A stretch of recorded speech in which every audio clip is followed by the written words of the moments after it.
সূরা বাকারার 131-32 নাম্বার আয়াতে আল্লাহ দলিলগুলো দিচ্ছেন। কয়েকটা বিষয় এখান থেকে বের হবে, ভালোভাবে শোনেন। কষ্ট হচ্ছে? আল্লাহ পাক বলেন, ইদি ক্বালা লাহু রাব্বুহু আসলিম ক্বালা আসলামতু লিরাব্বিল আলামিন। বলেন আল্লাহু আকবার। উনি গাছের মাথায় বসে কোড়াল দিয়ে কাঠ কাটছিলেন। আল্লাহ পাক বলেন, ইব্রাহিম আত্মসমর্পণ করো। তিনি বললেন, আল্লাহ আমি এখান থেকে কি করে আত্মসমর্পণ করি? গাছের মাথায় বসে কোড়াল দিয়ে খাতনা করো, এইটাই তোমার আত্মসমর্পণ। ওখানে কোড়াল দিয়ে খাতনা করে তিনি বললেন, আমি আত্মসমর্পণ করলাম বিশ্ব জগতের মালিকের কাছে। কি পেলেন এখান থেকে? ইব্রাহিম নবী আমাদের জাতির পিতা 50টা পরীক্ষা দিয়েছিলেন দুনিয়ায়। কয়টা? এর 50 নাম্বার পরীক্ষা ছিল এইটা। উনি খাতনা করেছিলেন। আধুনিক বিজ্ঞান আজ এই শব্দটা নিয়ে, এই বিষয়টা নিয়ে গবেষণা চালিয়ে দেখেছে স্বাস্থ্যসম্মত এবং শরীরকে সুস্থ রাখার জন্য খাতনা অনেক জরুরি। যদিও অনেক হিন্দু ভাইরা এটা করে না, এই জন্য ওদের বলা হয় ফুল হাতা। আমরা কি হাফ হাতা? আমি এই শব্দটা জেলখানায় যে আমাদের জেলার পেয়েছিলাম দেবদুলাল, ও যখনই প্রবেশ করতো ভেতরে মানুষ বলতো ফুল হাতা আসতেছে। ফুল হাতা কি গো? পরে শুনলাম মুসলমানই দেয়নি, এই জন্য ফুল হাতা। আর আমরা যারা দিয়েছি আমরা হাফ হাতা। শেষ পর্যন্ত ইব্রাহিম আলাইহিস সালামের এই সুন্নাতটা আমরা মুসলিম জাতি হিসাবে দাবি করলে সুন্নত মনে করে মানি। ওনারা যারা মানেন না, ওনাদের বিভিন্ন রোগ হয়ে যায়।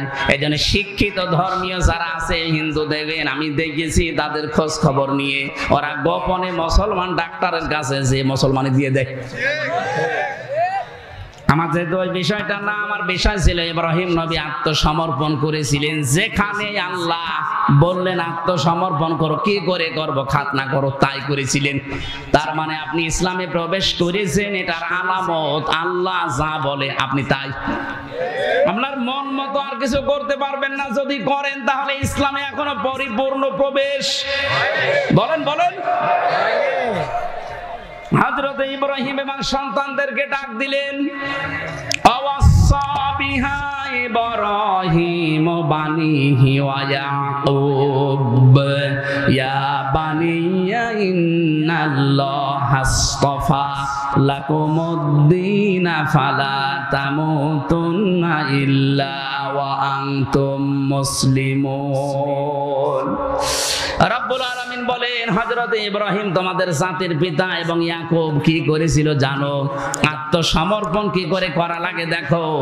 তাদের সন্তানদেরকে ইন্তেকালের আগে ডাক দিয়ে বললেন, কলিজার টুকরা সন্তানেরা, অবশ্যই আল্লাহ, ভালো করে শুনবেন, অবশ্যই আল্লাহ তোমাদের জন্য নির্বাচিত করেছেন, চয়ন করেছেন, ভালোবেসেছেন, পছন্দ করেছেন, চুজ করেছেন একটা দিনকে। কাকে? আরো জোরে বলেন, আরো জোরে। দিন মানে রাতের পরে যেটা আসবে। বলেন। 4500 দিন আছে এই দুনিয়ায় এখন। জাতিসংঘের আন্ডারে এখন 195টা দেশ আছে। বাকি দেশগুলো স্বাধীন পরাধীন মিলে, এই জন্য জাতিসংঘের আন্ডারে আসে নাই। কিন্তু পৃথিবীর মানচিত্রে রাষ্ট্রের সংখ্যা 257টা। 4500 দিন ধর্ম চলছে তামাম দুনিয়ায়। আল্লাহ পাক বলেন, দিন কি জানো? ইন্নাদ-দীনা ইনদাল্লাহিল ইসলাম। বলেন আল্লাহু আকবার। সূরা আলে ইমরানের 19 নম্বর আয়াতে আল্লাহ দলিল দিয়েছেন, আমার কাছে দিন বলতে একটাই, তার নাম ইসলাম। তার নাম কি?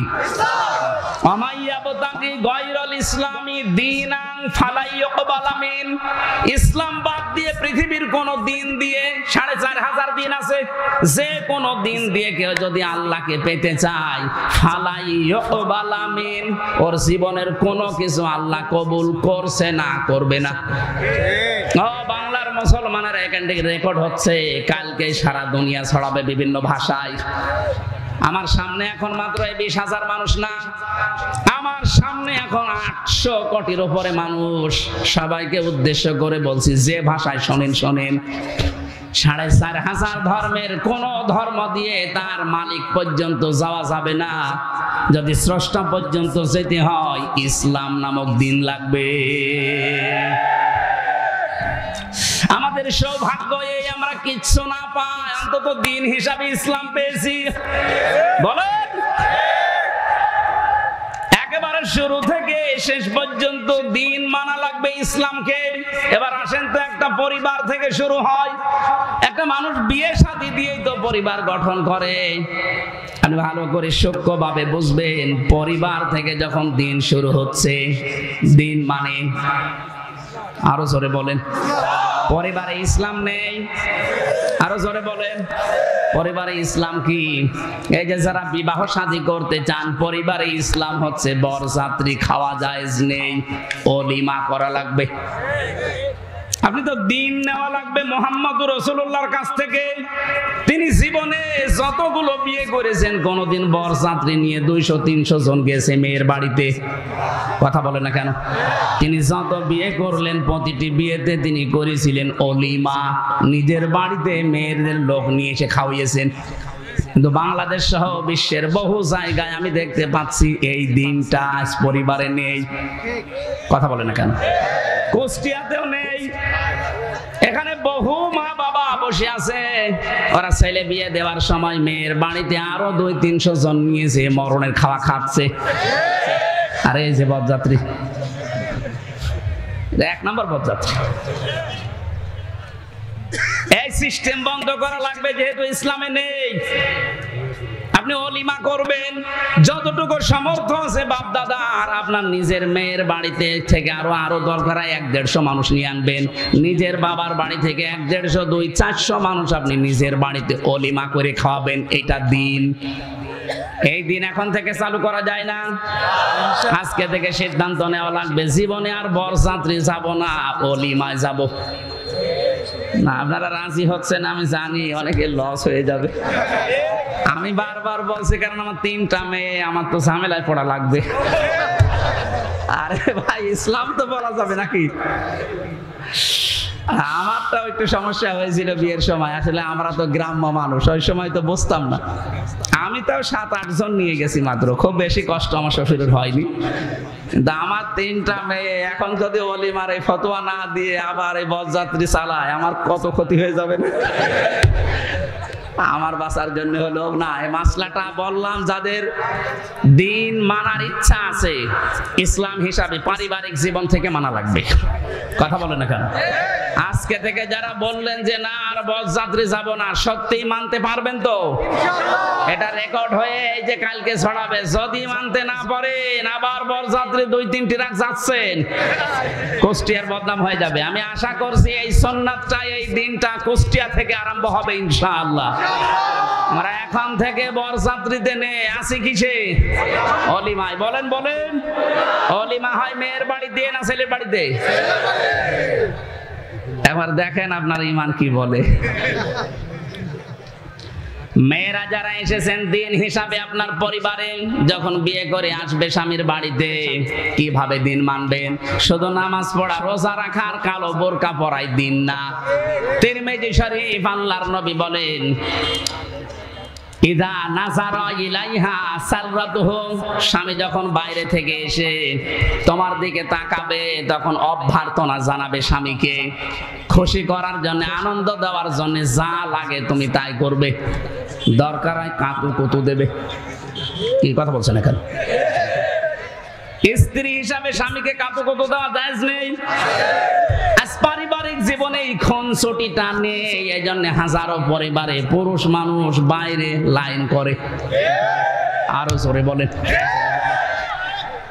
এখানে বহু রোগী আছে, শুধু স্ত্রীর পক্ষ থেকে রেসপন্স পায় না, এতটুকু ভালোবাসা পাচ্ছে না, এজন্য পরকীয়া প্রেম চালিয়ে যাচ্ছে।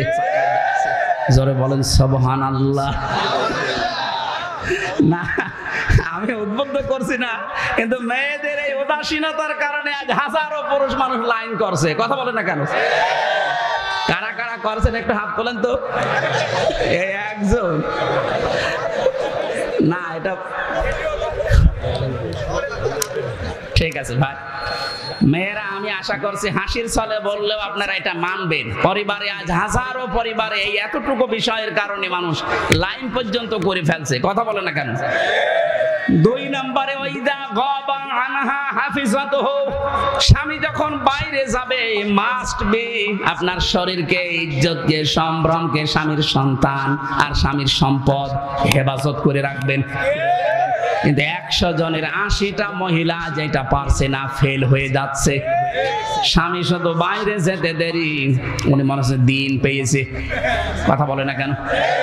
কত জায়গায় লাইন করছে, কত জায়গায় কথা বলছে। আরে মেয়েরা মোবাইলে কথা বলবে কোন আওয়াজে, সে আওয়াজ পর্যন্ত আল্লাহ দিয়েছে কোরআনে। সূরা আহজাব 32 নম্বর আয়াত, 22 নম্বর পারা, 1ম নম্বর পৃষ্ঠা 3 নম্বর লাইনে আছে। এটা তাফসিরে খাজিনে পাবেন। আল্লাহ পাক বলেন, ইয়া নিসান নাবিয়্যি লাস্তুন্না কাআহাদিম মিনান নিসা ইনিত্তাকাইতুন্না ফালা তাখদা'না বিল কওলি ফায়াতমা'আল্লাযী ফী কলবিহি মারাদুন ওয়া কুলনা কাওলাম মা'রুফা। বলেন আল্লাহু আকবার। আল্লাহ পাক বলেন, হে নবীর স্ত্রীরা, যদি বাইরে কারোর সাথে কথা বলো হিজাবের বাইরে থেকে, পর্দার আড়াল থেকে, এখন আর হিজাব পর্দা না, এখন হবে মোবাইল, ফোন, ফ্যাক্স। কথা বুঝতেছেন? যদি কেউ মোবাইলেও কথা বলো, যদি দেখো যে ওই 14 জন পুরুষ মানুষ বাদ দিয়ে অন্য কেউ, 14 জন পুরুষের ভেতরে তোমার বাবা, তোমার ভাই, তোমার বোনের ছেলে, ভাইয়ের ছেলে, এরকম 14 জন পুরুষ মানুষ বাদ দিয়ে যদি কেউ কল দেয়, কথা বলবা সঠিক কথা, মিথ্যা কথা বলা যাবে না। কিন্তু মোবাইল টাচ হয়ে গেছে মিথ্যা বলার জোম। থাকে কুষ্টিয়ার মজমপুরে বলছে আমি ঢাকায় আছি। কথা বলে না কেন? এজন্য মোবাইলেও যদি কথা বলে কেউ, কথা বলবা সঠিক, মিথ্যা বলবা না। কিন্তু ভাষা হবে রুক্ষ সূক্ষ্ম, রাগে রাগে। যে কল দিয়েছে ওর মনের ভেতরে যদি দুর্বিসন্ধি থাকে, কোন রোগ থাকে, ও রোগ ভালো হয়ে যাবে। কি সূক্ষ্ম বিষয় দিয়েছেন আল্লাহ। মোবাইলে কথা বললেও কথা কোন আওয়াজে হবে। এটা যদি কাবা শরীফের ইমামও কল দেয়, তাও আপনার ভাষা রুক্ষ সূক্ষ্ম হবে। কথা বলেন না কেন? আর আপনাকে আপনার দেবরে কল দিয়েছে, মনে হচ্ছে কি পেয়েছেন আপনি। জাহান্নামে বেশি মানুষ যাবে 2টা কারণে। 1 নম্বরে যে মানুষগুলো নিজের আশপাশের যারা ভাবি আছে, ভাবি, এদের সাথে যারা উল্টাপাল্টা লাইন করে, চরিত্র ধ্বংস করে, এরা বিনা হিসাবে জাহান্নামে যাবে। আর বাংলাদেশে এখন এই রোগ দিন দিন বাড়তেছে। হরিপুরে নেই, আছে মানে আপনি এখনো খোঁজ খবর নেন, চলছে কাজ। আশা করছি আপনি আওয়াজ কানে গেলে এখনই ফিরে আসেন। ভাই বাড়িতে নেই, উনি বিদেশে আছে, আর আল্লাহর রাস্তার লাইন চালাচ্ছে। 3 নম্বরে মেয়েরা, ওয়াতুইনু আলা দীনি যাওজাতিহা। তোমার স্বামী যদি মানবতার কোন কাজে থাকে, মানবতার সেবায় থাকে, দিন প্রচারে থাকে, দিন প্রসারে থাকে, স্বামীকে সাহায্য করবা, স্বামীকে ছাড় দিবা, উদ্বুদ্ধ করবা। আমি জাকির সাহেবের কথা বলছি, যেহেতু সমাজ সেবক, উনি বাইরে মানবতার সেবায় কাজ করছে, বাইরে মানবতার জন্য কাজ করছে, ইসলামের কাজ করে। ওনার স্ত্রী যদি নেককার হতে চায়, দিন মানতে চায়, ইসলামে প্রবেশ করতে চায়, স্বামীকে ছাড় দেওয়া লাগবে, সময় দেওয়া লাগবে, উদ্বুদ্ধ করা লাগবে। এটা নেককার মহিলার গুণ। আর যদি সব সময় ঘানো করে কি করো তুমি, আপনি নামাজ পড়ে রোজা রেখে কালো বোরকা পরে জাহান্নামে যাবেন। কারণ এটা 3 নাম্বার পয়েন্ট, তুইনু আলা দীনি যাওজাতিহা। স্বামী যদি দিনের কাজ করে, মানবতার কাজ করে, সেবা করে, তাকে ছাড় দিবা, উদ্বুদ্ধ করবা, সময় দিবা, তাহলে ঘরে বসে বসে ওই কাজের সওয়াব তুমি পেতে থাকবা। সুবহানাল্লাহ বলতে পারেন না? কোন মানুষ মানুষ যদি সুস্থ অবস্থায় ইবাদত কন্টিনিউ করে, প্রতিদিন মনে করেন আপনি সুস্থ অবস্থায় আয়াতুল কুরসিটা পড়েন, এমন অসুস্থ হয়ে গেছেন আর পড়তে পারছেন না, যখন অসুস্থ যদি 10 বছরও থাকেন 10 বছর আয়াতুল কুরসি পড়ার সওয়াব পেতেই থাকবেন। এজন্য সুস্থ যতদিন আছেন ইবাদত বন্দেগীতে থাকবেন, অসুস্থ হয়ে গেলে যেন ওটা জারি থাকে, বন্ধ হয়ে না যায়। জোরে বলেন সুবহানাল্লাহ। 4 নম্বরে স্বামী যেটা আদেশ করে ওটা যদি জায়েজ হয়, স্বামী যেটা আদেশ করে ওটা যদি জায়েজ হয়, তোমার জীবন থাকতে ওইটা মানা লাগবে।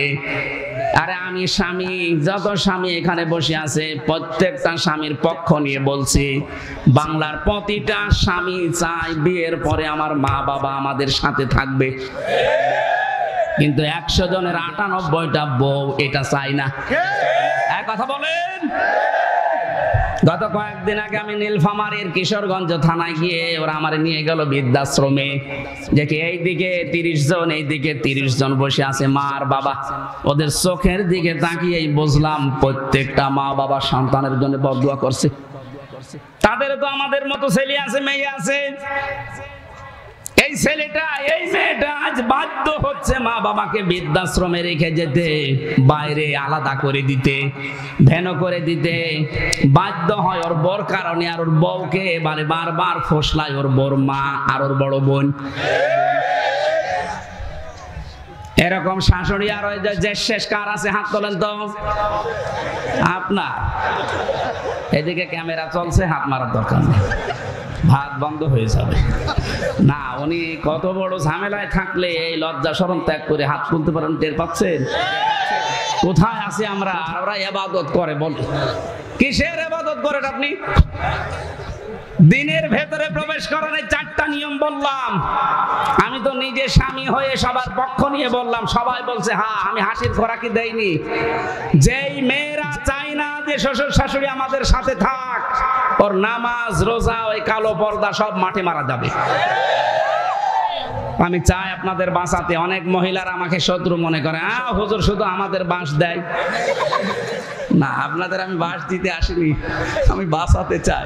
কোরআন হাদিসের চোখ লাগিয়ে দেখতে পাচ্ছি যে আপনি ছোটখাটো বিষয় মনে করে আপনি জাহান্নামে যাচ্ছেন। আপনি যেন জাহান্নামে না যান, দিন আত্মসমর্পণ করা লাগবে এই পারিবারিক জীবন থেকে। কথা বুঝতেছেন? 2 নম্বরে আমাদের ইখলাস থাকা লাগবে প্রত্যেকটা কাজে। যা করব কার জন্যে? আরো জোরে বলেন। আমি যদি শাহিন সাহেবকে ভালোবাসি লোক দেখানোর জন্য না, আল্লাহর জন্য বাসা লাগবে। যদি ঘৃণাও করি তাও আল্লাহর জন্য করা লাগবে। এইটা যদি বাংলাদেশে চালু হয়ে যেত, ইসলাম অনেক এগিয়ে যেত। আপনি কথার অর্থ বোঝেন? মানা হাব্বা লিল্লাহ ওয়া আবগাদা লিল্লাহ ওয়া আতা লিল্লাহ ওয়া মানা লিল্লাহ ফাকাদ ইসতাকমালাল ঈমান। নবীজি বলেন, কাউকে ভালোবাসলে আল্লাহর জন্য বাসবা, কাউকে ঘৃণা করলে আল্লাহর জন্য করবা, কাউকে কিছু দান করলে আল্লাহর জন্য করবা, কাউকে দান করা থেকে বিরত থাকলে আল্লাহর জন্য করবা। তাহলে ফাকাদ ইসতাকমালাল ঈমান, তোমার ঈমান আল্লাহ পরিপূর্ণ করে দেবে। বলেন সুবহানাল্লাহ। ইখলাস লাগবে সব কাজে ভাই। যা করেন, একটা খোরমা দান করতে হলেও লোক দেখানো না, ইখলাস লাগবে কার? 3 নম্বরে আমাদের আকীদা শুদ্ধ করা লাগবে। আজ বাংলাদেশে একটা কথা ছড়ানো হচ্ছে, জামাতে ইসলামী বাংলাদেশের বিরুদ্ধে যে এদের আকীদা ঠিক নেই। এটা ডাহা মিথ্যা কথা। পড়াশোনা আপনার চাইতে আমি কম করিনি। আমি কওমি মাদ্রাসা, আলিয়া মাদ্রাসা, বিশ্ববিদ্যালয় সবগুলো শেষ করেছি। আকীদা কি বোঝেন আপনি? যে মজলুম একটা দলের উপরে আকীদার দোহাই দিয়ে এদের উপরে দোষারোপ করেন, একটা মিথ্যা তহমত লাগাচ্ছেন, কিয়ামতে আপনি আসামি হয়ে যাবেন। আকীদার বিষয়ে কারো সাথে কোনো মত পার্থক্য নেই। হ্যাঁ, কিছু মাসলা মাসাইলে পার্থক্য থাকতে পারে, এটা ঈমানদের ভেতরে ছিল। যারা মুজতাহিদ, যারা গবেষক, তারা যদি গবেষণা করতে গিয়ে কোনো বিষয় ভুলও করে তাও একটা সওয়াব পাবে, আর যদি ঠিক হয় ডবল সওয়াব পাবে। আপনি নিজে কোনো চিন্তা ভাবনা করেন না, ছাতা কেউ করতে গেলে তার পাশে লেগে থাকেন সব সময়। কথা বলেন না কেন? এগুলো ছোট মনের পরিচয়। আজ যাদের বলা হচ্ছে এদের আকীদা ঠিক নেই, কি আকীদা আপনার? একটু ফাঁসির দড়িটা গলার কাছে নিয়ে দেখেন তো কেমন আকীদা, দেখবো আপনার। 4 নাম্বার আমাদের উন্নত চরিত্র তৈরি করা দরকার, আর এটা তৈরি করতে হলে মুহাম্মদুর রাসূলুল্লাহর বিকল্প আর কেউ। 5 নাম্বারে লেনদেন স্বচ্ছ থাকতে হবে। আজ অনেক মানুষ আছে দেখতে মনে হয় ভালো মানুষ, কিন্তু কোন দোকানে যদি বাকি করে খায় জীবনে ওই দোকানের সামনে দিয়ে যেতে চায় না। একটা মানুষ কতটুকু স্বচ্ছ তার লেনদেন দেখে বুঝবেন আপনি। নবীজি বলেন কাউকে দায়িত্ব দেওয়ার আগে আমি 8-10 দিন 15 দিন 20 দিন 1 মাস লক্ষ্য করতাম যে লোকটার লেনদেন কেমন। আজ যদি বাংলাদেশে যারা দায়িত্ব দেওয়া হয় রাষ্ট্রীয়ভাবে, যদি এইটা খেয়াল করে দেখতাম, এই দেশে দুর্নীতি চুরি বন্ধ হয়ে যেত। নৈতিকতার মানে চারিত্রিক উন্নতির, এই যে আকীদার কথা যাদের বলা হয়, ইসলামিক অর্থনীতি, যেটা অর্থনৈতিক বিষয়গুলো কেউ যদি ওলির দাবি করে, বাংলাদেশে ইসলাম প্রতিষ্ঠার কাজ যারা করে তার চরিত্র সবচাইতে উপরে আছে। ইসলামী অর্থনীতি যেটা টাকা পয়সার লেনদেন, এটা যদি এই দেশে একামতে দিন যারা কায়েম করতে চায় তাদের চাইতে উন্নত চরিত্র আজও কেউ যেতে পারেনি, আমার মনে হয় পারবেও না।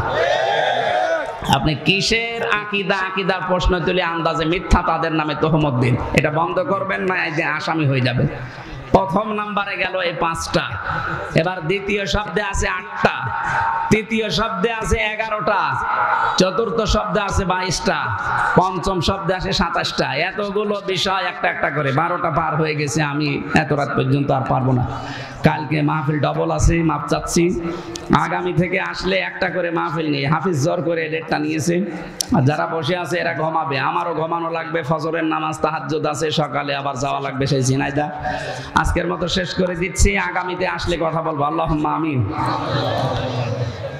লা ইলাহা ইল্লা আনতা সুবহানাকা ইন্নী কুনতু মিনাজ জালিমিন।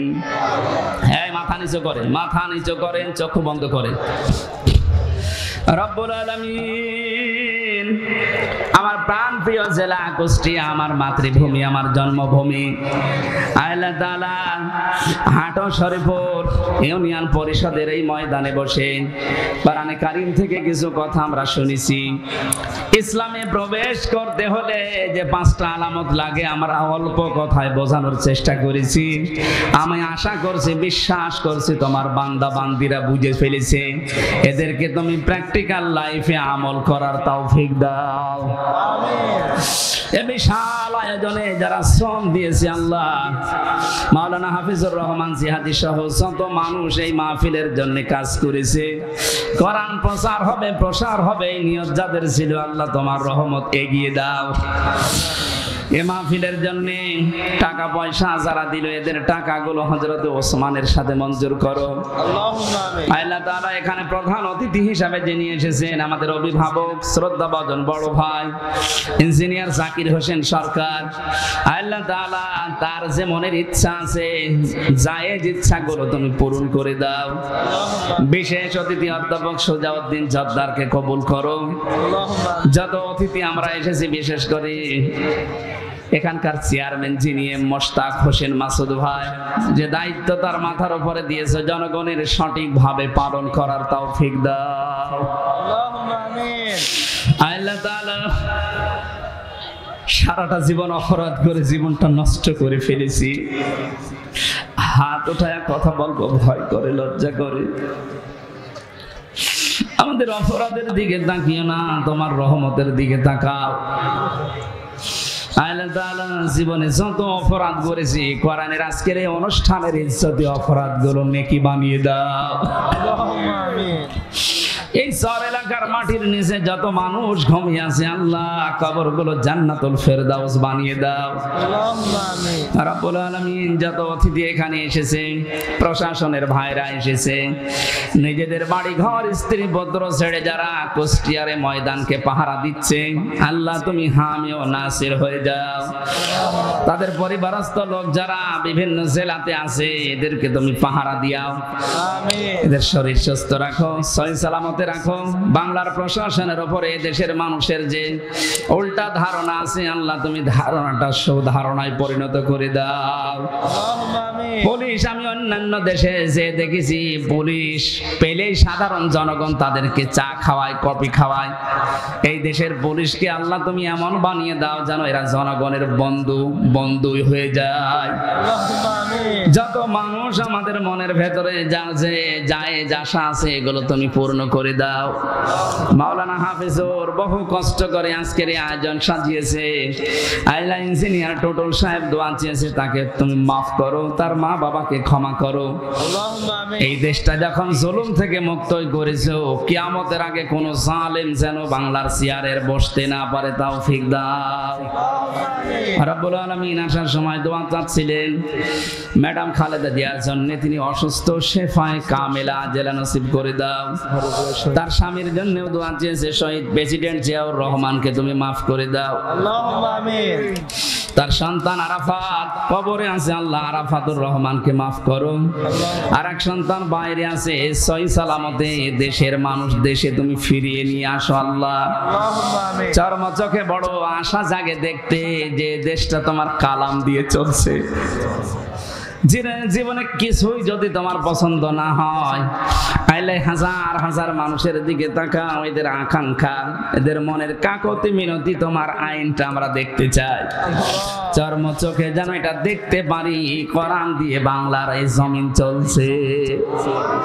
কুষ্টিয়া সদর থানার ওসি, জেলার এসপি, ডিসি সহ যারা দায়িত্বে আছে প্রশাসনে, তোমার খাস রহমত তাদের উপরে নাজিল করো।